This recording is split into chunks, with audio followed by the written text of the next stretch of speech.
Political stakes are high as President Trump and the GOP now try to tackle tax reform after failing to repeal Obamacare. Will they succeed? The president made his way to Indianapolis this afternoon to roll out a sweeping plan to overhaul the tax code. We're going to cut taxes for the middle class, make the tax code simpler and more fair for everyday Americans, and we are going to bring back the jobs and wealth that have left our country, and most people thought left our country for good. We want tax reform that is pro-growth, pro-jobs, pro-worker, pro-family, and yes, tax reform that is pro-American. The president's plan would slash the corporate tax rate to 20% from 35% and lower the top individual tax rate from 39.6% to 35%. Here's more from Mr. Trump a short while ago. It's time for Washington to learn from the wisdom of Indiana. We need Washington to promote American jobs instead of obstructing them. That is what I've been working to achieve every day since I took office. That is what I talked about on the campaign trail. Already we're seeing the results of an economic policy that finally puts America first. Okay, so Dana, now a lot of people have an opinion about this because there are people who are very strong supporters of the president, of his campaign and the policies that he was planning. And one of the big things was tax reform. They definitely need to be able to achieve something because especially coming on the heels of yet another failed attempt with health care.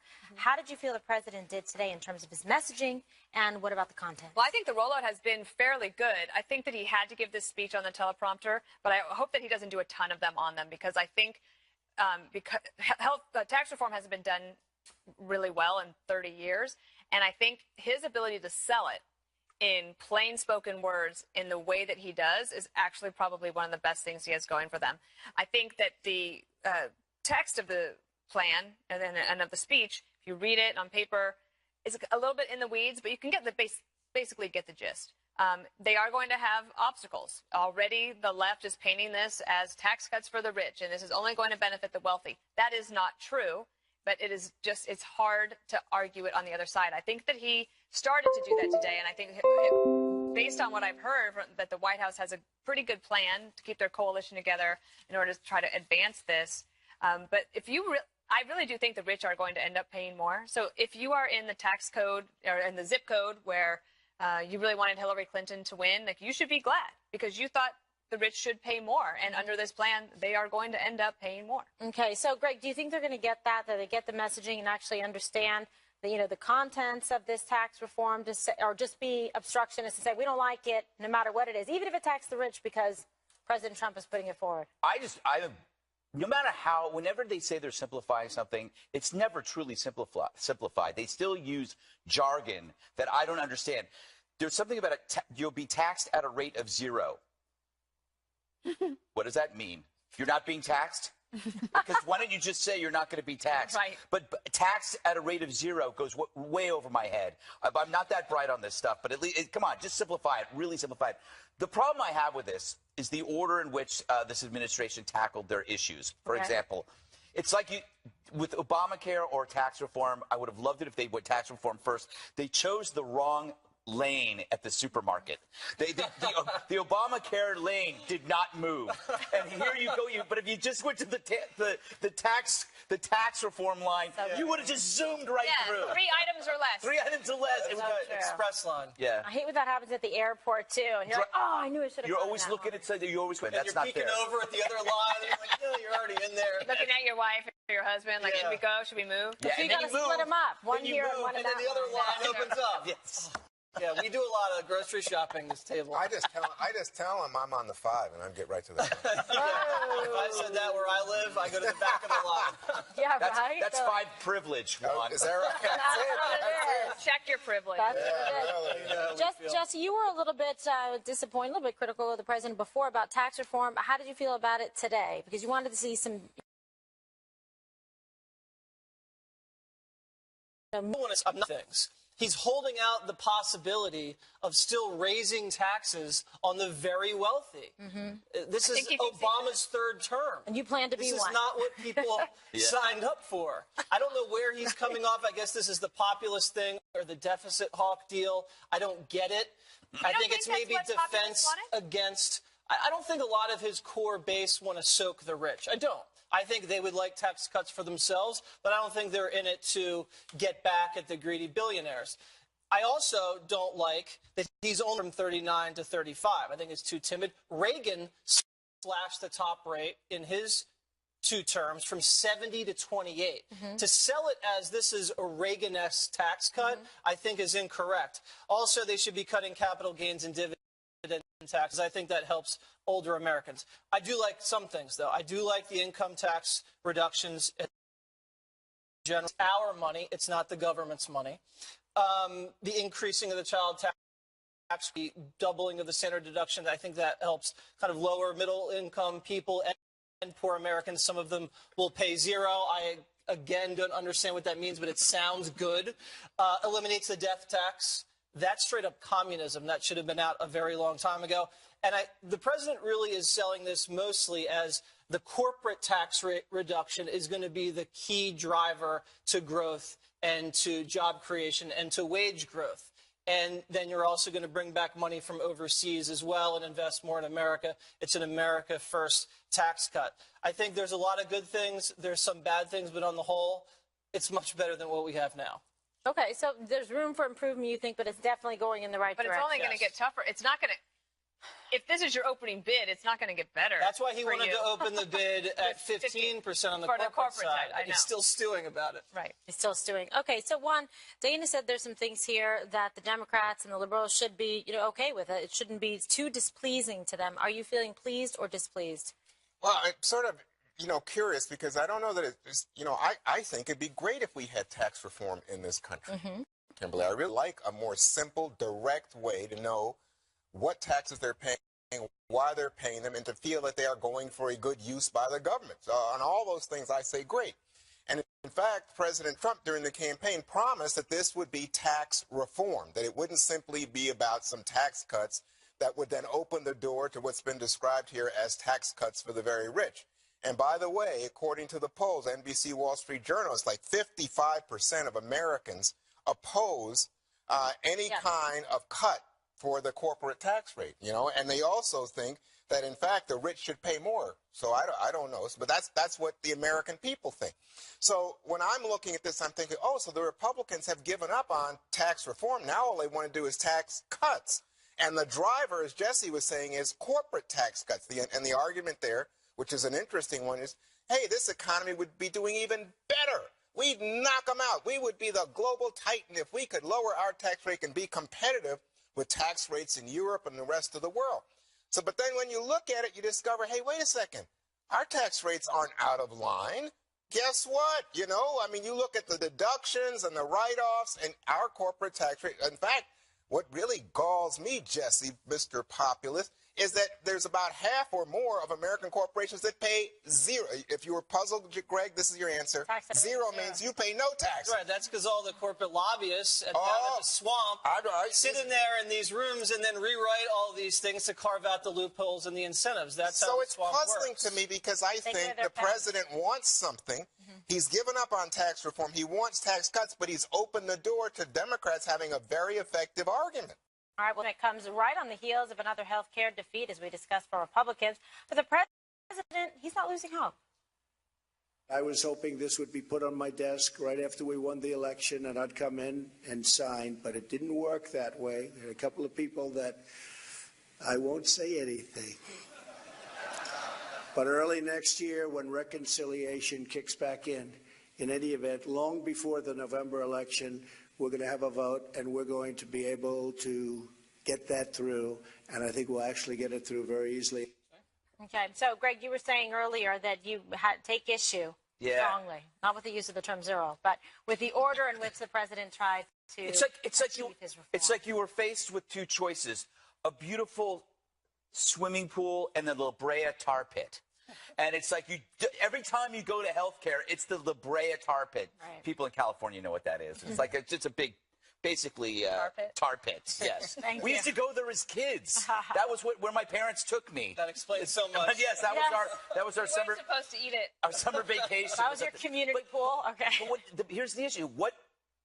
What was so wrong with the Graham-Cassidy bill? Why does this thing have to be perfect? Because you're never going to get a perfect bill. And so instead, you're going to sit here and one person's not going to like this, one person. So the perfect bill will not exist. This will not happen.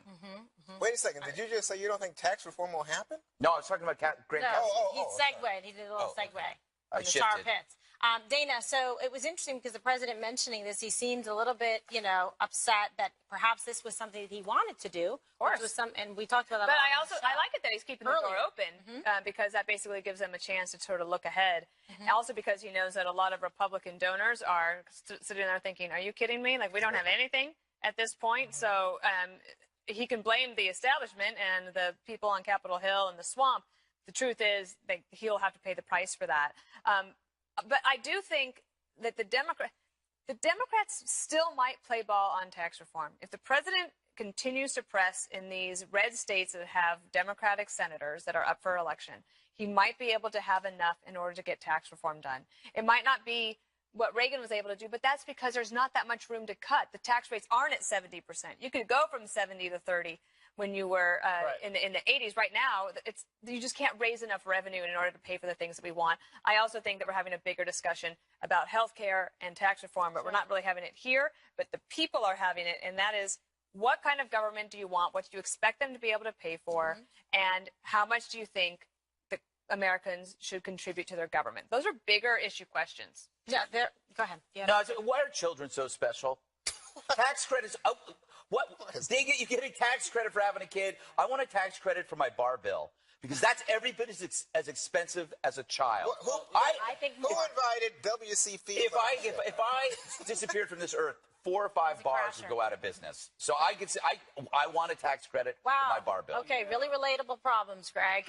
Okay, Jesse. Well, what? No, it's a point about kids. Why do you get a tax credit for a kid? Because that's repopulating the country. Kids are But why is that part? Come up and be doctors and serve in the military. Why should that be part of a tax plan? Oh, you're going to be rewarded. Maybe you shouldn't have kids. Families. Oh my God. Procreation is a good thing. Look at Juan's For most face is like civilized countries. I didn't think anybody was anti-kid, man. Come on. Taking a strong Oh, they're little monsters, Juan.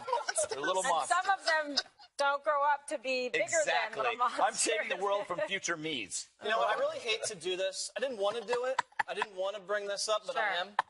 Dana predicted Graham-Cassidy is going to pass. Well, It was the second time. And she predicted the bill in the summer was going to pass. I did. I had hope and faith.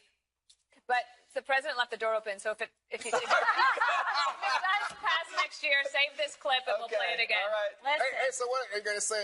And Juan was right all along? No, I'll never say that. No, he's not going to go that far. His therapy hasn't He just wants to exceeded pick that on point. Dana. Listen, she's a glass, half full. Come on, people.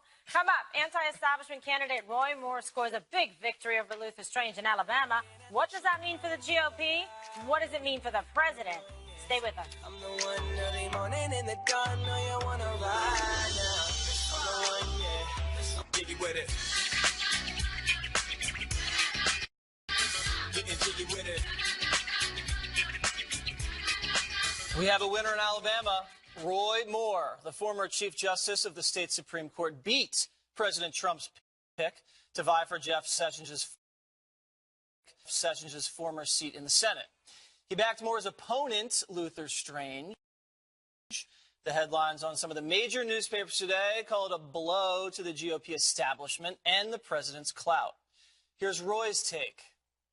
I think the people of Alabama know me and they understand, and they certainly support President Trump's agenda, and that, yes, I'm an outsider, not part of the establishment. I don't think the president knew me, and I think that when he gets to know me, that I do support a very conservative agenda for this country, and I think that he will back me. And I've received a call from him, and that's what he said he would do.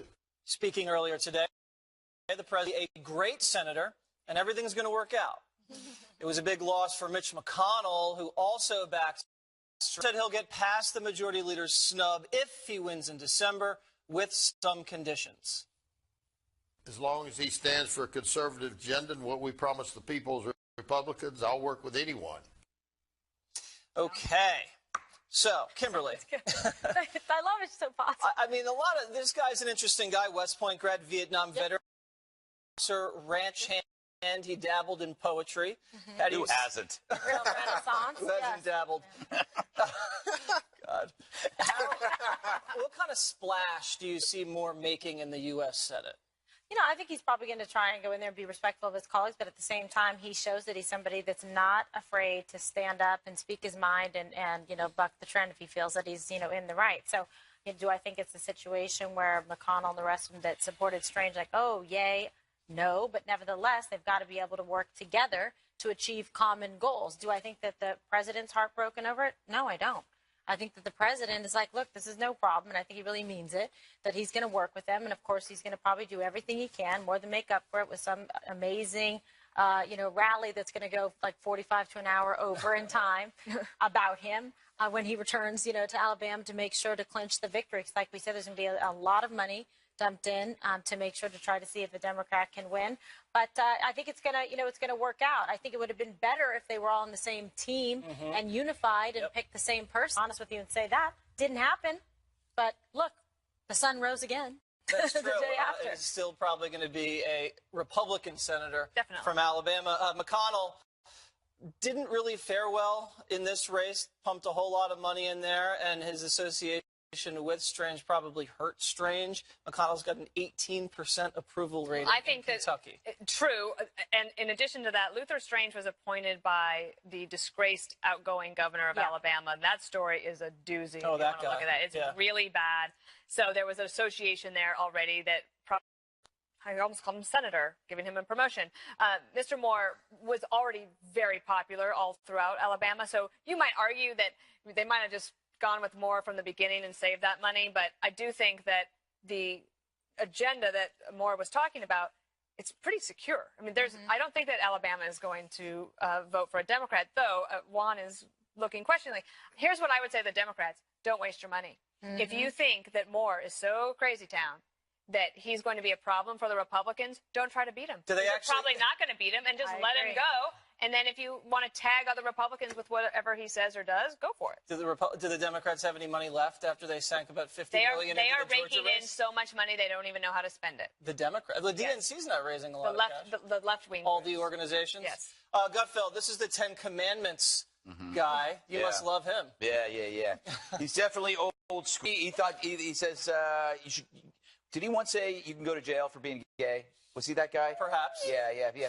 Maybe he's grown. Who knows? I think, you know, Donald Trump is a different kind of Republican. He was, Trump was for gay marriage before Obama was. But Trump just did what we all did last year. Bet on the wrong horse. Yeah. So he just, he kind of did, and we all bounced back, and it probably is a strong candidate, but I don't think there's a huge message here saying that this is a blow to the GOP establishment. I don't see that. I just see a group of people picking one guy over the other because they knew him more. Yeah, that's pretty simple.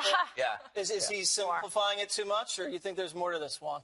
Well, to me, it's fascinating politics because I think that Donald Trump is the lead player in American politics by far. Right. And yet Donald Trump could not beat populist politics as run by Bannon, Palin, Hannity, Ingram. I could go on, right? I think you have to give Moore some credit. I mean, he did have a very high popularity in his state. But he won all but like a handful of the 67 counties. By the way, what was with pulling a gun out? I mean, this kind of stuff just he was just proving that he was... In Alabama, that might work. Well, I don't he just pulls a gun out at a press conference. What is this? And to say he's a Second Amendment guy because the NRA backs Strange. What? Don't say what? No. Don't mention it. I didn't mention it. Let's pretend a word. It didn't happen. Well, but I do want to make you in the commercial break. All right, I just want to make this point. That Doug Jones, who's being so quickly dismissed at this table, the Democrat who will run against Strange in December, was a former U.S. attorney under Bill Clinton. Joe Biden's already in there making robocalls and all the rest. Big money is going in. He's the guy that finally won a conviction in the little girls in that Birmingham church. So he has some energy behind him at this moment. He says people in Alabama are tired of being embarrassed by the kind of politics practiced by a man who believes that the U.S. Constitution, Joe, by the way, a Biden robocall is just him in a robe. I also like how Trump deleted all the tweets where he endorsed Big Luther. Yes. It's like it never happened. Well, don't endorse based on height. You know, I mean, I could never win office. He doesn't do it with tall people. Comey, Big Luther, not a good track record. Hillary Clinton launching one of the most to date on President Trump. We'll roll the tape next.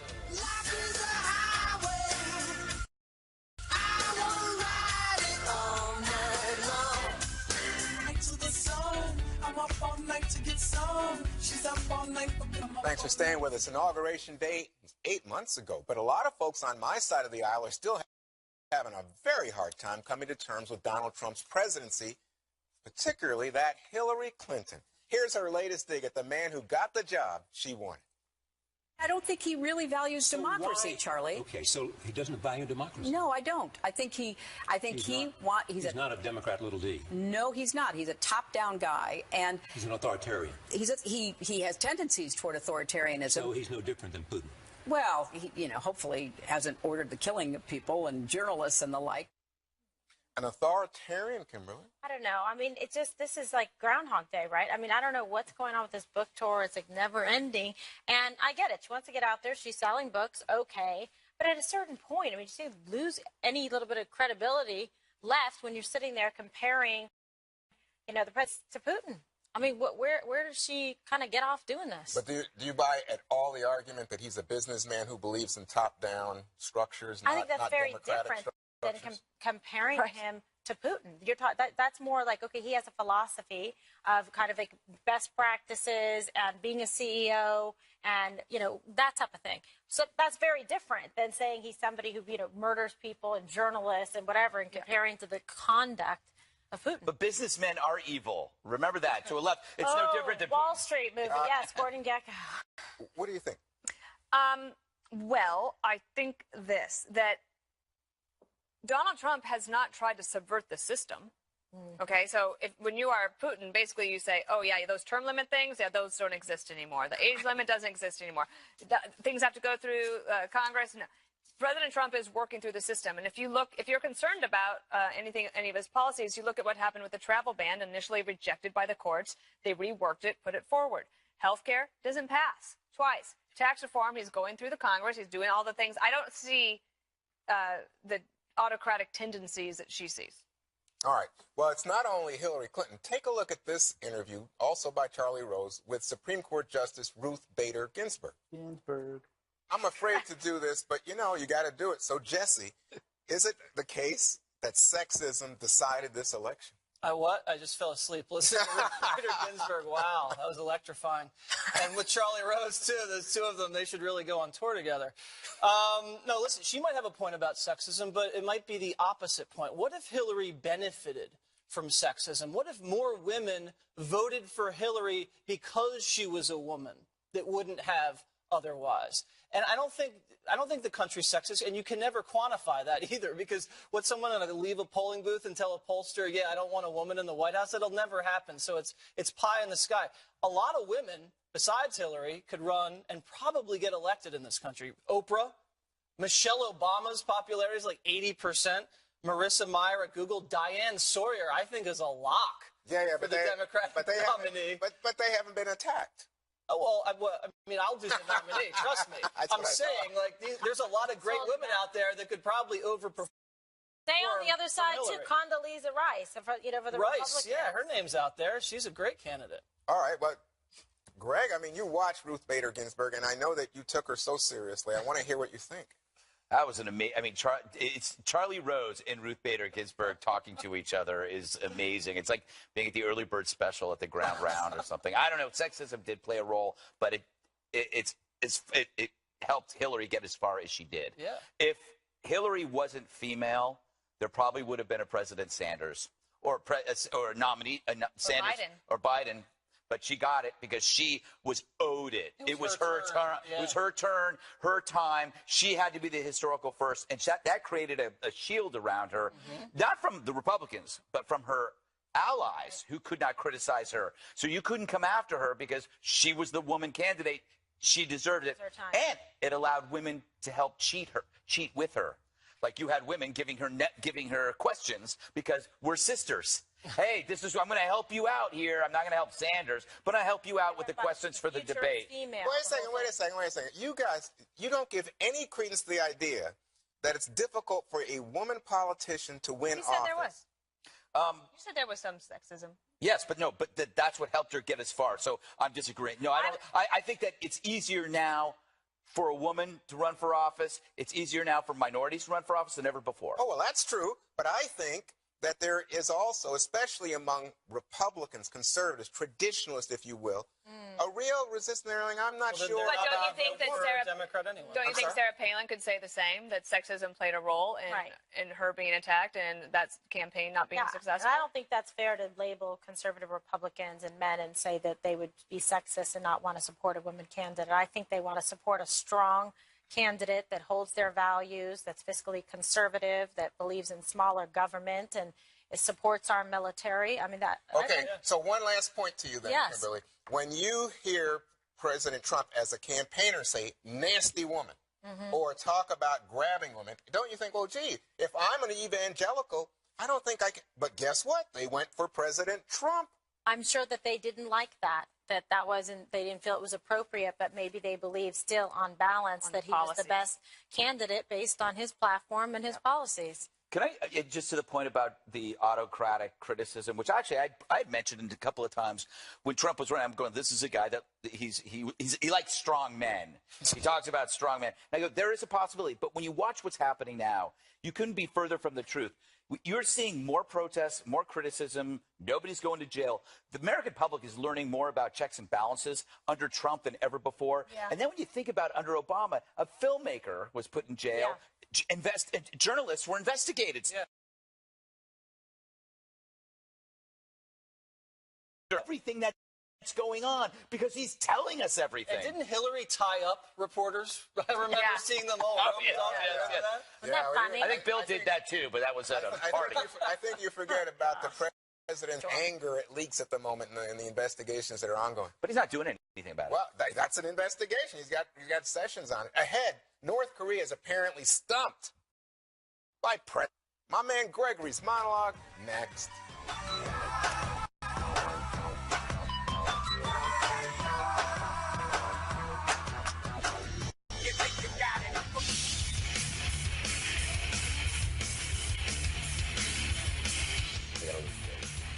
Side shot just depressed me. I like put on about. So North Korea is starting to sweat. Officials from that hermit hellhole have been reaching out to American experts to learn more about our president. According to the Washington Post, they contacted people who've worked under previous administrations. Now, why would they do that? Are they curious or are they scared? Do they think maybe Trump could be reasoned with? Or do they wonder if he might push a button? The point is, they don't know. We don't know. I don't know. Who knows? Nobody knows. Nobody knows. And that's great. Nobody knows anything. It's like MSNBC. Yep. If there's one promise that Trump really nailed, is keeping our foes guessing. So now you have a tyrannical regime whose country is literally in the dark, now in the dark even more, on Trump. It's the odd charm of the president. His thoughts are well known. He tweets about them daily, but his actions are unpredictable. He really is the guy at the end of the bar you don't want to tick off or make eye contact. And it's not that this guy might be nuts. It's that he means business and may be nuts. How refreshing is that to have the bad guys worry about us for once rather than the reverse? The question, what if Trump's crazy, now replaces what if Kim Jong-un is crazy? So now they're the ones wandering around town frantically asking questions about the new sheriff, wondering if he'll really shoot first. If they asked me, I'd say yes. But really, who knows? Okay, Dana, just a policy question. Are you allowed to take meetings? Like if the North Koreans contact you, Dana Perino, because you worked, and they want, would you take that meeting? If the government, like a government official? Yeah. I would take department at the same time, and I might even call up before and say, these guys have asked to meet with me. Do you want me to meet with them? I can, and, can I be helpful to you? I read the New Yorker cover story a couple weeks I think is how you pronounce his name, is fascinating. He got to go to North Korea with two handlers from the UN. Right. They take him there, and at every turn, because their job is to explain Trump to Kim Jong-un. Yeah. So instead of just basically taking him around to see all the sites, they keep asking him, this thing in the paper here. Yeah. Is this normal? Yeah. And the reporter ends up being the one trying to explain. It's pretty interesting. Yeah. I recommend the article. No one will read it. But anyway, Jesse, why do they need to call if they have Dennis Rodman? Don't you think Dennis Rodman, who's a friend of Trump, would already have insight into this, interesting leader? Yeah, I'd say send Rodman back. Yes. And then maybe have him not come back. Listen, the North Koreans and the Americans have something in common. We both can't understand Trump. He's just being unpredictable, and he's keeping them on their toes, and that's a new challenge for the North Koreans. They're used to having to interpret, this coded diplomatic language, and now the best part of the article is they have these experts at Trump tweets, and they can recite years and years of Trump tweets, and they have an encyclopedic knowledge of it. It's fantastic. Meanwhile, Trump's just up there on Air Force One knocking out tweets to Rocket Man in between taco bowls, and he's like throwing them for a loop. It's fantastic. I love it. I think it's great. They're finally off balance in North Korea. Right. This out there. Yeah. You got to admit, Juan, it's good to keep your foes second guessing, right? You do that. You do that, I'm sure. Is that right? I don't know. I hope so. I don't know. Yeah, but it'd be nice. It'd be nice, since we are the big boys, we're the superpower, if we, in fact, people just have confidence in what we do. It's so interesting to me, though, that they would do this. And by the way, it wasn't they were just going to every American or politician or expert. They were going to Republicans. Yeah. They wanted Republicans. And I guess they think Republicans more intimate, more Alabama. I don't know. I don't know if that's the case. But to me, it's so telling. And I thought, so I just tell it to you because I'm going to be fair, that when the U.S. flew those fighter jets high in the sky over South Korea, but close to North Korea, no response, just a threat from the North Koreans. Right. As if, we talk about how they are quick to anger. They're not exactly being so quick at the moment. So I don't know. Yeah, I think you just said that Trump is doing a fantastic job in a very subtle way. You see why I can't be fair on that? So, Kimberly, if North Korea contacted you, what would you tell them? If they said, can you tell us something? Can you tell us about... Okay, everyone thinks they won the lottery. No. What would I would obviously contact the government, like Dana said, and the State Department. And but what would you tell them if you wanted to give an honest? If you wanted. I love this question. If you would give advice to if North Korea goes, what can you tell us to Trump? What do we need to know? What would you say? Would you go give up your nuclear weapons? Yeah, give up your nuclear weapons. This will please him. If you want to talk to him early in the morning or late at night when he's best, and usually Friday after the end of a long week, and once he's up on the plane. Compliment the wall, say it's big and beautiful. Tell him that he's like President Reagan. Yes. That was a very big crowd out there. Yes, and use words like tremendous and huge. Yeah, I mean, look, they are spending all of this time trying to understand him. But, I think you're right. Okay, let's go on the record here. Because I think he's actually doing a good job handling them, because this just is proof that they are befuddled by the whole situation. What North Korea wants, they want President Trump to forget that Otto Warmbier was tortured and essentially murdered by them. And they want to be recognized with the prestige nationally, internationally of a nuclear power. So they're frustrated because they feel that the United States is, one, building coalitions against them. Two, President Trump's not afraid to call them out. They're getting the sanctions. Usually they're used to people kissing their bootay and Watch giving your them what mouth. they want. All right. But it's true. It is true. Bootay. Coming up, Twitter's doing something crazy, or maybe it's a good thing. Who knows? That's next.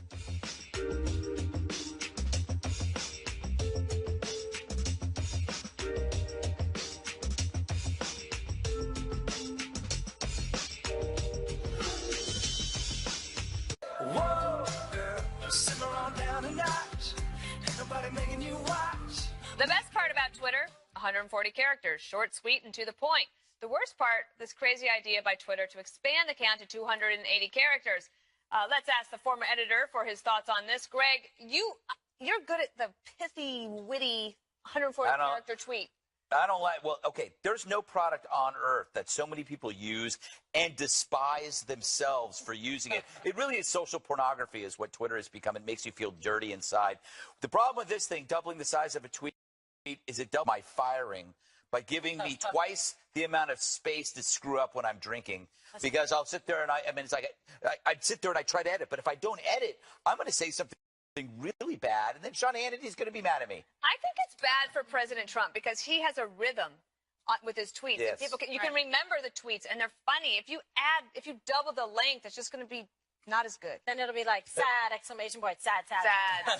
Sad, sad. Very sad. Do not double the length. Yeah, I think that's the whole point is the brevity of it. And now then it's going to be even more time editing, Greg. Yes. So you have like half the time now to even be able to be offensive. Well, another controversy about this, Jesse, is whether to get rid of the bots, which I think so, but should they add an edit function? Because, if you tweet something that has a misspelling, you can't go in and fix it like you can on Facebook. Adding 200 or another 140 characters means you could just mess up a lot more. Yeah, I'm pro-bot. Bots love me, so I want to keep the bots. And apparently the bots cost Hillary the election, so that's another reason to keep the bots alive. You want to spell check your tweets? Is that what you're saying? Well, I want a chance to go back and fix them after I Dana, once you push send, you push send. Jump off that bridge, baby. Go Fefe. Well, you could do what Trump did, with Luther Strange. Just delete the tweets. Just get them out of here. But are you pro expansion or I could give a hoot. I mean, I don't play that game. But I will say, from what I read, stay off Twitter one. You don't want to go there. No, I don't want to do it. So from what I read, though, this is an experiment.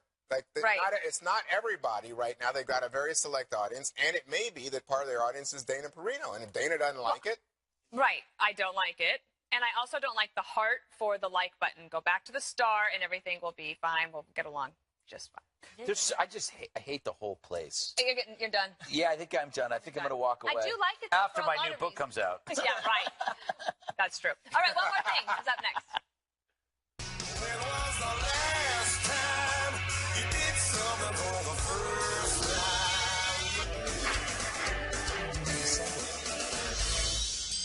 It's time now for one more thing. So I want to give you a little bit of an update on Puerto Rico. We've been covering it on this show. And to let you know, one of the major issues that we've discussed is that only 11 of the island's 69 hospitals have fuel and power, in addition to a lot of those professionals leaving for the mainland during the economic, crisis there. But thankfully, people are stepping up to help these patients, and our very own Dr. Manny Alvarez is there to provide medical assistance. Geraldo's there reporting on it, and the American rapper known as Pitbull lends his private jet to Puerto Rico to transfer cancer patients from the island to the United States so that they can get therapy treatment. He just said, thank God we're blessed to help, just doing my part. In addition, Mark Cuban lent the Dallas Mavericks team plane to one of his players, J.J. Barea, who's Puerto Rican, and they delivered supplies to his hometown where he and his wife raised over $140,000 to help the people of Puerto Rico recover. And as we reported, the president is on his way there as well next week. Jesse. That's great. I want to say happy birthday to my man T-Roy, Swamp People star down in Texas. Hurricane Harvey ruined alligator season, but he salvaged it a little bit and went out there and got some nice gators. There he is with a big 10-footer, it looks like. Unbelievable guy. Happy birthday. 80 never looked so good. Happy birthday. Happy birthday, T-Roy. Oh, he sent me a picture of one. He's going to make something for me of one of them. Yes, he wants to have you down in the swamp, KJ. Okay, Greg. Yes. Thank God they saved the alligator season. No, he makes a lot of money. I know. Of all the things, that's so. Let's go to this. Great sedentary news. As you know, roll the tape. As you know, ever since we were at 9 o'clock, my eating habits just went to pot, and I truly became a fat cat. This is me lounging, watching Hannity when I get home around 10:30. I just watch Hannity. I eat a big bucket. He's on at 9 now. 9, but he was on at 10 after us, and I just sit there, and I'd be full of food and self-loathing. Look at me, how sad I am right now. But that's going to change now that we're at 5. Well, very honest self-reflection, and that is the first step for your recovery. And it looks like one. I can't see. So, big sports news today. Rick Pitino, the legendary coach at the University of Louisville, is out. This comes after Pitino faced charges from the federal government taking money, redirecting money from Adidas and agents to get 2 high school prospects to play for his team. In addition, the athletic director at the university also put on paid leave. And on top of that, if that's not enough, you have federal bribery and fraud charges now being brought against several coaches: Arizona, Auburn, Oklahoma State, University of Southern California. Tragic day for American basketball. Not good. Dana.